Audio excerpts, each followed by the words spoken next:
تدرون أن في احتمالية أن تكون ليلة 29 هي ليلة القدر؟ تخيلوا أن النبي صلى الله عليه وآله وسلم يقول في الحديث الصحيح في صحيح البخاري: التمسوها في 9 و7 و5. يعني احتمال هي في 29 أو 27 أو 25.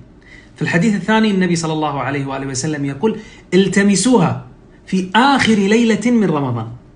لا زال في الوقت متسع، لا تضيع عليك هالليلة هذه، هالليلة المباركة اللي مليانة خير وبركة. ورى الله عز وجل من نفسك الخير، وابشروا بالخير من رب الخير.